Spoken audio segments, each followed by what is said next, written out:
பண்ணையில் உள்ள ஆடு மாடுகளின் மொத்த எண்ணிக்கையானது பண்ணையில் உள்ள மாடுகளின் எண்ணிக்கையின் 2 மடங்காகும். இதற்கேற்ப ஆடு மாடுகளின் எண்ணிக்கையை ஒப்பிட்டு சரியான கூற்றி எழுதுக. இப்ப இந்த தந்திக்காக ஆடு மாடுகளின் மொத்த எண்ணிக்கையானது பண்ணையில் உள்ள மாடுகளின் எண்ணிக்கையின் 2 மடங்காக தந்துட்டாங்க. இப்ப எங்களுக்கு மாட்டு எண்ணிக்கை தெரியாது, ஆடு எண்ணிக்கை தெரியாது. அப்ப நாங்க ஆடுக்கு வந்துட்டு எக்ஸ் போட்டோம்னா மாட்டுக்கு y. அப்ப ஆட்டுக்கு எக்ஸ் மாட்டுக்கு y.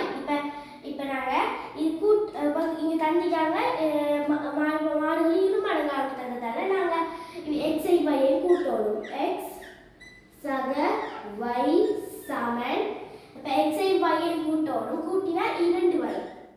ஏன் 2y வருதுன்னா இந்த பண்ணையில் உள்ள ஆடு மாடுகளின் மொத்த எண்ணிக்கையானது பண்ணையில் உள்ள மாடுகளின் எண்ணிக்கையில் 2 மடங்காகும். அப்ப நாங்க ரெண்டையும் கூட்டினா x சக y சமன் 2y.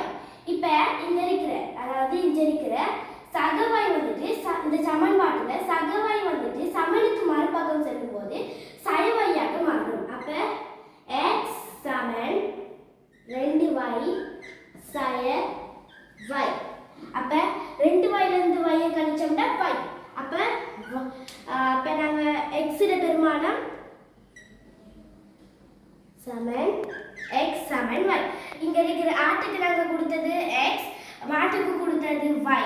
இப்ப x உம் y உம் ஒரே எண்ணிக்கையிலேயே இருக்குது.